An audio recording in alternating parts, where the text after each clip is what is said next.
अस्सलाम वालेकुम, कैसे हैं सब। आई होप कि आप सभी बहुत अच्छे होंगे। अल्हम्दुलिल्लाह मैं भी अच्छी हूँ। तो आज मैं आप लोगों के साथ शेयर करने लगी हूँ शामी कबाब की रेसिपी। तो ये है कि मैं 2-3 किस्म के शामी कबाब बना रही होती हूँ। वो इस तरह के तीनों ही किस्म के जो मैं बनाती हूँ वो कोई उसमें रॉकेट साइंस तो होती नहीं है। बस ये होता है कि जो मेथड होता है वो थोड़ा सा चेंज होता है, और ये है कि जो मसालास हैं वो थोड़ा से कम ज़्यादा और कुछ ऐड हो जाते हैं। तो आज उन्हीं में से मैं एक ही शेयर कर रही हूँ, क्योंकि रमज़ान आ रहा है तो मैंने एक ही किस्म के प्लान किए हैं, क्योंकि और भी फिर बहुत सारी ही फ्रोज़न चीज़ें हो जाएंगी। तो साथ में मैंने आज ये भी प्लान किया कि ये चिक पीस जो हैं इन्हें भी मैं बॉईल करके फ्रीज़ कर दूँ। तो आज मेरा ये भी प्लान है। तो ये है कि वैसे तो मैं जानती हूँ कि आप सबको ही बहुत अच्छे से शामी कबाब बनाने आते होंगे, मगर आज मैं जो 2-3 किस्म के बनाती हूँ तो उसमें से एक जो मैं जिस तरह बनाती हूँ बहुत ही सिंपल वाले वो शेयर कर रही हूँ। तो ये ब्राज़ीलियन बीफ है और हम यहाँ पर यही यूज़ करते हैं, और ये तकरीबन 740-750 ग्राम्स था। साथ में ये चने की दाल ये तकरीबन 250 ग्राम्स थी। साथ में एक मैंने प्याज ले लिया था, साथ में अदरक, एक बड़ा वाला लहसुन, और साथ में नमक अपने हिसाब से ही, और गरम मसाला साबित थोड़ा थोड़ा सा सब ही, और धनिया, साबित धनिया ये तकरीबन 2 से 2.5 टेबलस्पून मैंने भर कर लिए, और साथ में ड्राई रेड चिलीज़ थी। तो बस यही ही सारी चीज़ें इसमें जाएंगी, और आप देखिएगा कि कितने मज़ेदार और कितने सिंपल बनेंगे। और यहाँ पर मैं आप लोगों को यह दिखा रही थी कि कुछ चीज़ें फरमान, जैसे कि आप लोगों को मैंने बताया भी है कि फरमान पैंडा गए थे और वहाँ से कुछ ग्रोसरी रमज़ान के लिए लेकर आए थे, और मैं आप लोगों के साथ वो शेयर नहीं कर पाई क्योंकि सच बताऊँ तो मुझ पे काफ़ी ही प्रेशर है काम का, तो इसकी वजह से। तो बस यहीं पे मैं यही देख रही थी कि इसके बाद मैंने अपनी जो फ्रोज़न चीज़ें हैं मज़ीद वो मैंने उसकी तैयारी जो है वो शुरू करनी है। तो बस यहाँ पर मैंने ये पानी भी साथ ही बॉईल करने रख दिया था, क्योंकि इसमें मैंने चिक पीस जो है उसे भी बॉईल करनी है। और बस ये मैंने एक पैन ले लिया है, और ये जितनी भी सारी चीज़ें मैंने आप लोगों को दिखाई हैं वो सारी ही चीज़ें बस मैं इसमें डाल दूँगी, और बस मैं लिड रख दूँगी, और कुछ घंटों के लिए मैं छोड़ दूँगी। अच्छा, इसे मैं प्रेशर कुकर में भी कर सकती थी, वो मेरे लिए ज़्यादा आसान हो जाता और बहुत जल्दी हो जाता, मगर एक रीज़न ये है कि मुझे ऐसा लगता है कहीं ना कहीं इस तरह जैसे बने और नीचे स्लो गैस हो तो इसकी बात थोड़ी सी अलग होती है।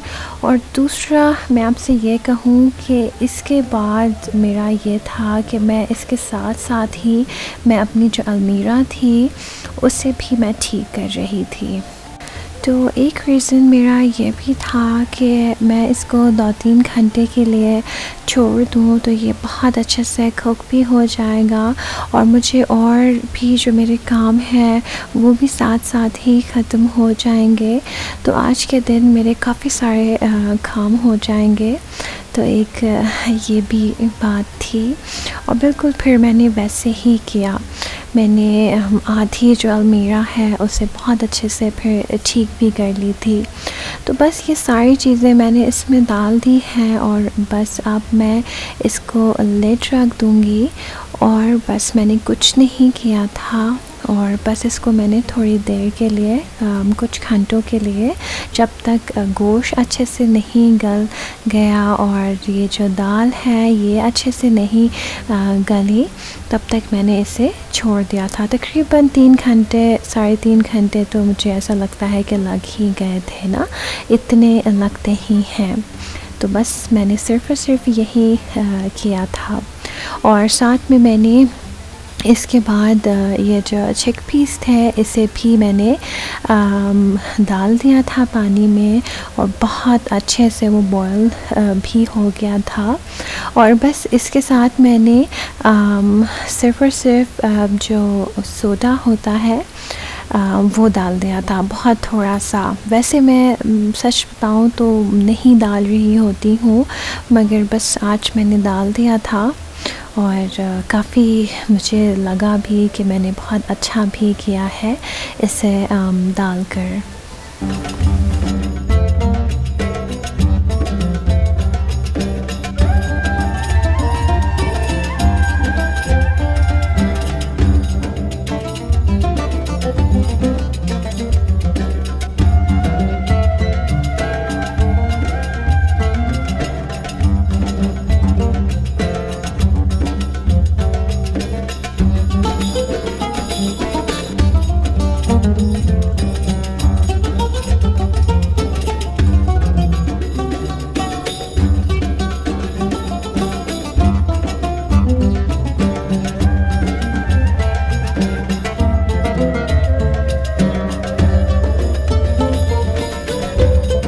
तो यहाँ पर अब आप लोग देख सकते हैं कि ये बहुत अच्छे से कुक्ड जो है वो हो गया है। बस मैंने अब लिड उतार दी है और बस इसका जो पानी है वो मैं बहुत अच्छे से सुखा दूँगी। अच्छा ये है कि इस तरह से है कि ज़्यादातर लोगों को मैंने देखा है कि वो दाल को अलग से कर रहे होते हैं बॉयल, और जो गोश्त है उसको अलग करते हैं। तो आप लोग ऐसा भी कर सकते हैं, मगर मैंने इसको एक साथ इस वजह से डाला है क्योंकि मेरा जो गोश्त है और जो दाल है वो साथ ही बन जाता है।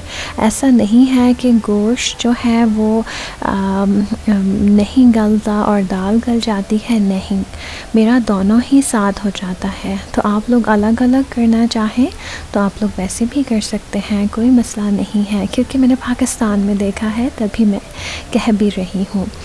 अच्छा यहाँ पर ये जो चीज़ है मुझे इसका नाम नहीं आता, पता नहीं जो लोग हैं वो बहुत अलग अलग किस्मों के नामों से इसको बुला रहे होते हैं।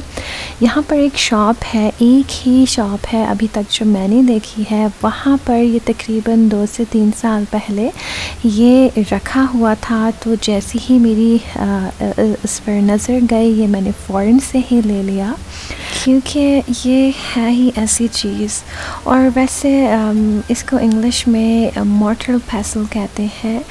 तो बस यही है, और बाकी उर्दू में तो इसके काफ़ी ही सारे नामों से लोग बुलाते हैं। तो ये है कि आज भी हमारे घरों में इसी पर जो है वो चटनियाँ बन रही होती हैं, क्योंकि इसकी बात जो है वो बिल्कुल ही अलग होती है। और आज भी मेरे घर में मेरी मॉम के घर में इस पर ही शामी कबाब बन रहे होते हैं। हालांकि कितनी सारी मशीन्स आ गई हैं जो कि हमारे पास है भी, मगर फिर भी हम इसी को ज़्यादा पसंद करते हैं। मेरे पास भी कितनी हैं, मगर मेरी पूरी ही कोशिश होती है कि मैं इसी पर ही शामी कबाब बनाऊं। तो बस यहाँ पर मैंने बहुत अच्छे से इसे बना लिया था, और बस थोड़ा सा मैंने इसको ढक दिया था फॉयल पेपर से। और ये है क्योंकि मुझे साथ में धनिया को कट करना था, तो आधी गड्डी जो है वो मैंने धनिया ले ली थी, और तकरीबन 3 से 4 मैंने हरी मिर्चें ले ली थी, उसे भी मैंने कट कर लिया था। तो अपने हिसाब से ही देख लीजिएगा बाकी मैंने एक एग लिया था और दूसरा जो एग था वो मैंने इस वजह से रखा था कि अगर इन केस मुझे ज़रूरत पड़ती है, अगर मुझे नीड होती है तो फिर मैं उसे भी इस्तेमाल कर लूँगी, अदरवाइज़ नहीं। तो बस अब मैंने और कुछ नहीं करना था और एक्चुअली ये था कि मेरे जो ग्लव्स हैं वो ख़त्म हो गए हैं और तकरीबन फरमान तो 2 दफ़ा गए हैं और उनको दोनों दफ़ा नहीं मिला है। तो बस मुझे मजबूरन पहले मैंने कोशिश किया कि मैं स्पून से करके इसको मिक्स करूं, मगर वो पॉसिबल ही नहीं था। तो बस फिर मैंने मजबूरन इसको हाथों से ही ऐसे ही किया, हालांकि मुझे ऐसे नहीं अच्छा लग रहा होता है। तो बस मैंने बहुत ही अच्छे से इसको मिक्स कर दिया था और फिर मुझे दूसरे एग की भी नीड लगी और मैंने बस उसको भी अच्छे से इसमें मिक्स कर लिया था। अच्छा, बस इसमें और कुछ मैंने नहीं किया था, बस जस्ट मैंने इसको मिक्स किया था बहुत अच्छे से और कुछ भी नहीं। बस अब मैं बस आप लोगों के सामने इसको बना कर रख रही हूँ। तो बस यही था और मैंने इसको फ्राई करके आप लोगों को नहीं दिखाया, वो इस वजह से क्योंकि मैं बहुत ज़्यादा थक गई थी और अभी हमारा दिल नहीं था इसे खाने को और मैं जस्ट वीडियो के लिए इसको फ्राई करती, तो ये मुझे थोड़ा सा ठीक नहीं लग रहा था। तो आगे इंशाअल्लाह जब भी मैं इसे बनाऊंगी तो मैं ज़रूर आप लोगों के साथ इसको शेयर करूंगी। तो ये है कि कुछ भी आगे और नहीं करना है, बस मैंने ऐसे किया था कि अभी तो मैंने इसको फ्रीज़ करना था, तो थोड़ा सा इस तरह से मैंने बना कर इसको फ्रिज में रखा थोड़ी देर और फिर मैंने इसके पैकेट्स बना लिए थे। पैकेट्स मैंने इस तरह से बना लिए थे कि जैसे एक टाइम हम बनाते हैं चार, तो चार से ज़्यादा मैं नहीं बनाती हूँ, तो एक पैकेट में मैंने जस्ट चार ही डाले थे क्योंकि इफ्तार में बहुत सी और चीज़ें होती हैं, तो ये चार जो होते हैं वो इनफ होते हैं।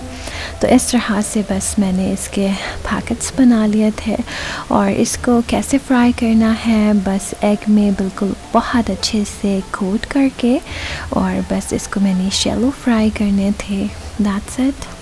तो बस यही तक था मेरा व्लॉग। आई होप कि आप लोगों को अच्छा लगा हो।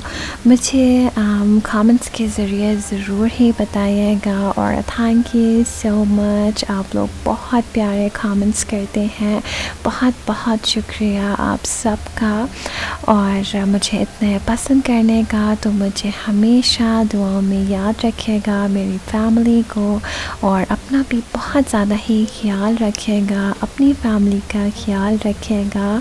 तो इंशाल्लाह मिलती हूँ एक बहुत ही ज़बरदस्त वाले ब्लॉग में। अल्लाह हाफ़िज़।